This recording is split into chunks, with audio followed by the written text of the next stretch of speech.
स्वप्न में देखना बल का प्रतीक होता है। सामाजिक प्रतिष्ठा को भी ये बढ़ाने वाला होता है, तो वही अपार धन प्राप्ति का द्योतक भी इस स्वप्न को माना जाता है। जो स्वप्न के अंदर शुभ भावों के साथ में शेर को देखता है, वो अवश्य में या तो अनचाहा धन प्राप्त करता है, या फिर उसका यश इतना अधिक बढ़ता है कि प्रत्येक व्यक्ति उसका नाम लेना पसंद करता है। समाज के अंदर इतना रुतबा उसका चलने लगता है कि उससे बिना पूछे एक कील भी इधर से उधर नहीं हो सकती। इतना श्रेष्ठ इस स्वप्न को बताया। यदि स्वप्न के अंदर शेर का शिकार करने का स्वप्न अपने आप को शेर का शिकार करते हुए कोई देखता है, तो इसका मतलब है कि उसके पहली बात तो कोई शत्रु होंगे ही नहीं, और दूसरी बात यदि कोई शत्रु है भी तो उन पर वो विजेता प्राप्त करने वाला होगा, उनमें भी सम्मान की भावना भरने वाला होगा। यदि कोई शेर से मुकाबला करते हुए, शेर से लड़ते हुए अपने आप को देखता है, तो इसका मतलब है कि उसकी किसी शक्तिशाली व्यक्ति से शत्रुता, किसी शक्तिशाली व्यक्ति के साथ वो उलझने का प्रयास करेगा, लड़ने का प्रयास करेगा। और वही यदि कोई शेर और शेरनी जोड़ा, शेर शेरनी जो दंपति है, इनका जोड़ा अगर स्वप्न में देख ले, तो इसका मतलब होता है कि उनका दाम्पत्य जीवन कभी सुखी नहीं रहेगा। प्रतिदिन कुछ ना कुछ अनबन पति पत्नी में चलती ही रहेगी। तू मैंने चिक चिक किए बिना उनका दिन नहीं कटेगा। ये स्वप्न है जो हमें को प्रेरणा देते हैं, हमें को मार्गदर्शन करते हैं कि हमें किस साइड अपने आप को बदलना है, चेंज करना है, हमें कौन सी दिशा की ओर गमन कर लेना चाहिए। महारानी धारिणी ने जो श्रेष्ठ स्वप्न देखा, उस श्रेष्ठ स्वप्न का प्रतिफल भी राज ज्योतिषी ने बता दिया कि आप में दो तरह के लोग होते हैं। एक होते हैं जो केवल मन वचन काया के योगों को सांसारिक कार्यों में ही लगाने वाले होते हैं, सांसारिक व्यवहार में ही सम्यक प्रवर्तन करने वाले होते हैं। यानी कि इनको हम कहते हैं ये प्रवृत्ति मार्ग पर चलते हैं। और दूसरे वो होते हैं जो संसार को ठोकर मारकर संयम मार्ग अपनाने वाले होते हैं। उनको हम कहते हैं निवृत्ति मार्ग पर चलने वाले। इस तरह से ये दो प्रकार के संसार के लोग हुए, एक प्रवृत्ति मार्ग पर चलने वाले और एक निवृत्ति मार्ग पर चलने वाले। अब रही बात प्रवृत्ति की, निवृत्ति का मार्ग तो उत्तम है ही है, आत्मा के कल्याण का ही है, भव भ्रमण को मिटाने वाला ही है, कर्मों की निर्जरा चलाने वाला ही है। लेकिन ये जो प्रवृत्ति का मार्ग है, इसमें भी कहते हैं कि सम्यक प्रकार का विवेक होना चाहिए, क्योंकि प्रवृत्तियां भी दो होती हैं। एक सद प्रवृत्ति होती है और एक असद प्रवृत्ति, जिसको हम दुष्प्रवृत्ति भी कह लेते हैं। अब मान लीजिए सद गृहस्थ है, धन कमाना जरूरी है, प्रवृत्ति है ये उसकी कि धन नहीं कमाएगा तो परिवार को कैसे चलाएगा, भरण पोषण कैसे करेगा, दान कैसे देगा, धर्म के कार्य में खर्च कैसे करेगा अगर नहीं कमाएगा। कमाना एक प्रवृत्ति हो सकती है, ये सद प्रवृत्ति तभी है जब वो न्याय नीति से कमावे। जब वो न्याय नीति से कमाता है तो धन कमाना एक सद प्रवृत्ति है, लेकिन जब अन्याय अत्याचार पूर्वक धन कमाने लगे, दूसरों का गला मसोड़ने लगे, दूसरों के अधिकार पर अतिक्रमण करने लग जाए, उस तरीके से, यानी कि एनी वे एनी हाउ, धन चाहिए, चोरी करना, लूट बाजारी करना, भेल संभेल करना, यानी कि सारे हथकंडे जो हैं रिश्वतखोरी जैसे भी अपना लिए जाते हैं, तो वही धन कमाना असद प्रवृत्ति हो जाती है।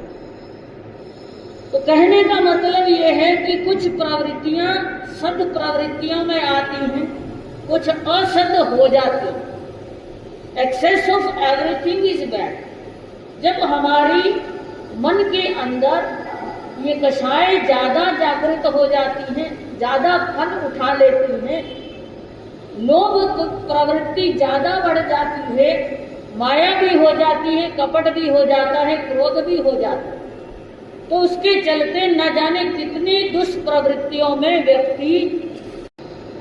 कपट बहुत बुरा होता है।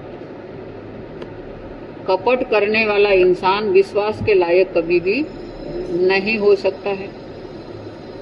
कपटी इंसान की वृत्ति ऐसी होती कि मुख मीठा धीमा हिए, निंदक कपटी कूर, ताके मुख दे किसनिया धोबा भर भर धो। गुरुदेव कई बार प्रवचन में फरमाया करते थे यह बातें। मुंह के सामने मीठा बोलने वाला और पीठ के पीछे छुरी मारने वाला, वो होता है कपटी इंसान।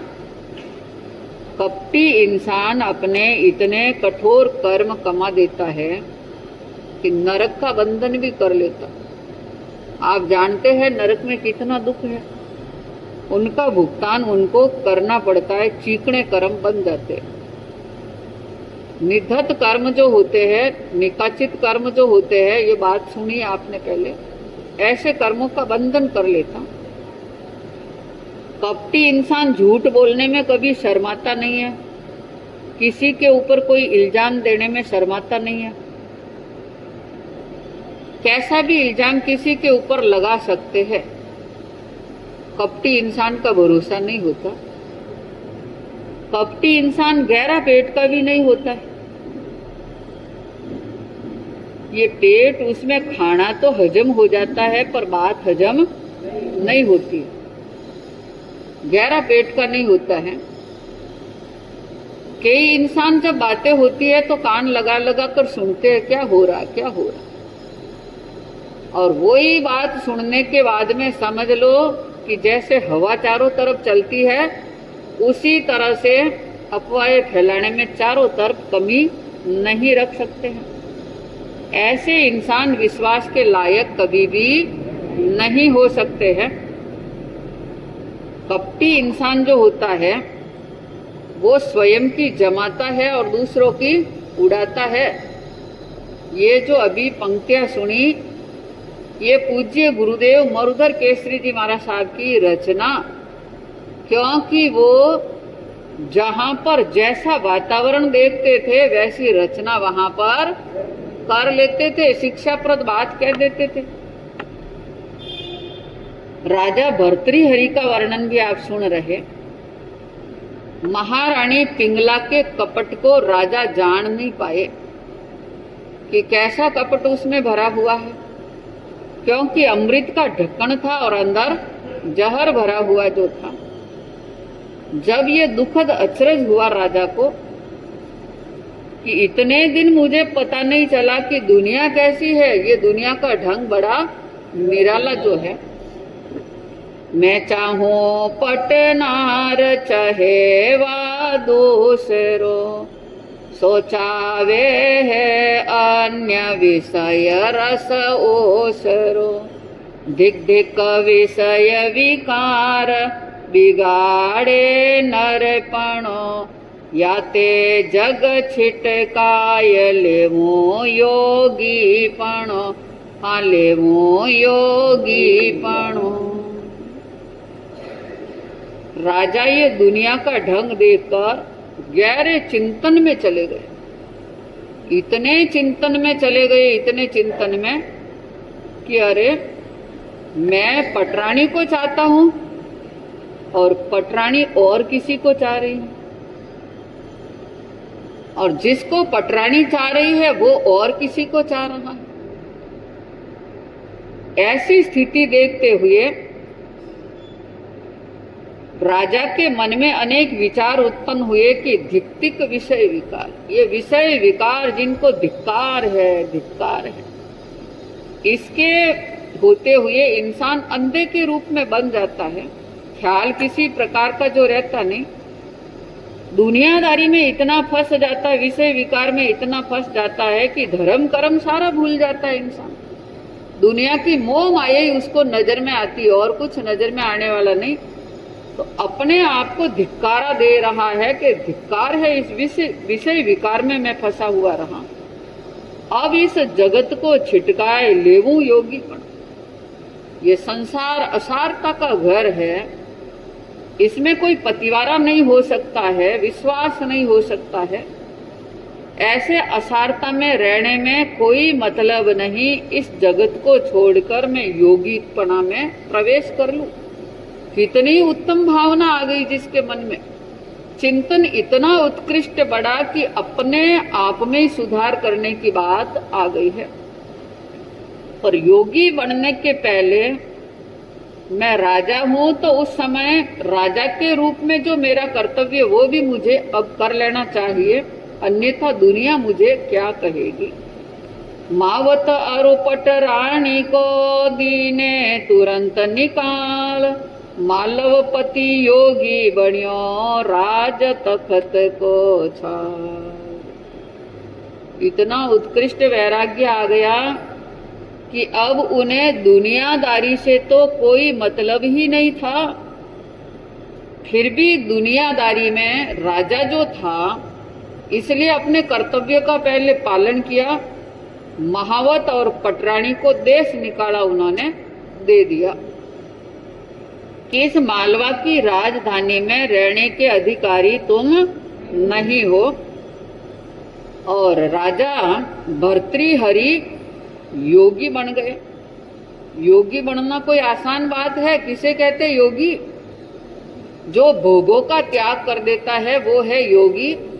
आत्मा में रमण करता है वो है योगी। दुनियादारी के किसी भी प्रकार के प्रपंच उसमें नहीं रहते हैं वो है योगी।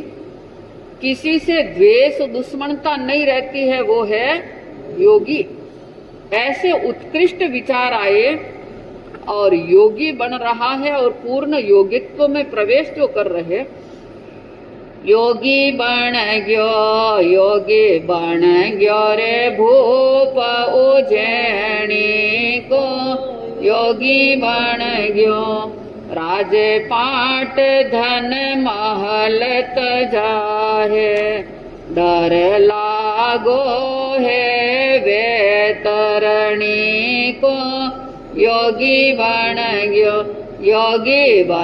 गयो रे भूप उज्जैनी को। योगी बन गयो पिंग पिलंग पत्थरना तज फूल की सैया। आसन जमायो धरणी को। योगी बन गयो रे भूप उज्जैनी को। योगी बन गयो माल मसाला खाना पीना सब छोड़िया। शौक लग्यो है करणी को, योगी बन गयो रे भूप उज्जैनी को। असल वैरागी छतिरिधि त्यागी, दूध दीपायो झरणी को, योगी बन गयो रे भूप उज्जैनी को। मिस्री मुनि कहे अवधो अकेलो, ओद्यमी स्वर्ग निसरणी को, योगी बन गयो रे भूप उज्जैनी को, योगी बन गयो। राजपाट धन धान्य महल कुटुंब परिवार सबको 1 मिनट में ठोकर मार करके निकल गए। कम्मे सूरा से धम्मे सूरा बन गए, क्योंकि उनके मन में डर भय लगना शुरू हो गया कि जैसी करनी करेंगे वैसी गति इंसान को प्राप्त जो हो जाएगी। योगी बनने की पूर्ण भावना योगी बना, जो पलंग पत्थरों पर सोने वाले, फूलों की सैया पर सोने वाले, कोमल गद्दों का उपयोग जो करने वाले, वो अपना आसन धरती पर जमा दिया है।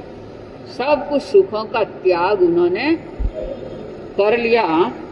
माल मसाला प्रतिदिन उपभोग करने वाले, अनेक पकवान थाली में जो आने वाले, ये सारे माल मसाले खाना पीना सब कुछ छोड़ करके शौक लगा करनी का, उत्कृष्ट करनी करने की भावना जिसके मन में आ गई। अपने मन को इतना दृढ़ कर दिया कि योगीपना में प्रवेश करने के बाद में पूर्णत्व योगीपना उसमें जो आ गया है, वैरागी बन गए, असल वैरागी। छत्ती रिद्धि को छोड़ करके त्याग के पथ को जिन्होंने अपना लिया, धन्य है जिन्होंने अपनी माता के दूध को दीपाने का काम जो कर दिया है। ऐसा उत्कृष्ट साधक बन गए कि अपनी माँ के नाम को भी उज्जवल करने का काम कर दिया। वो दुनियादारी की तरफ नहीं देखा उन्होंने कि कौन मेरे लिए क्या कह रहा है, कौन मेरे को क्या कह रहा, कौन मेरे लिए कैसी बात जो कर रहा है। ये सारी बातें उनके दिमाग से निकल गई। सच्ची शिक्षा जिनके मन में जो लग गई, ठोकर लगते एक बार समझे चतुर सुजान, ठोकर पर ठोकर लगे पर मूर्ख नहीं पावे ज्ञान। गुरुदेव फरमाया करते थे कि जो श्रेष्ठ इंसान होता है, जिंदगी में एक बार ठोकर लगती है और संभल जाता है कि भाई देख के चलना है, और जो पत्थर रास्ते में है वो हमेशा ठोकरे खाता जाता है, उसे आप क्या कहोगे? अरे भाई तेरे में इतना ज्ञान नहीं है, प्रतिदिन देखता है कि यहाँ पत्थर है, देख कर चल रहा, प्रतिदिन देखता है कि ये दरवाजा छोटा है तो नीचे झुककर चल, हमेशा लग जाती है तेरे। तो हमेशा जिंदगी में कितनी ठोकरें खाते रहते। ऐसी दुनियादारी में रहते हुए अनेक अनेक दृश्य आपके सामने आते, फिर भी वैराग आने का काम नहीं। कभी आया वैराग? आया? घर में लड़ाई झगड़ा होता है, 1 मिनट के लिए विचार आ जाता है कि मैं तो जाता हूँ छोड़ के यहाँ से, अब मैं घर में आने वाला नहीं। और हमारे अमृतलाल जी तो कह रहे नहीं बाबूजी मैंने तो आवे ही नहीं, बिल्कुल आवे ही नहीं। तो वे घर से निकलने के लिए कि मैं जाता हूँ, 10 मिनट हुए और वापस वैसे के वैसे हो गए।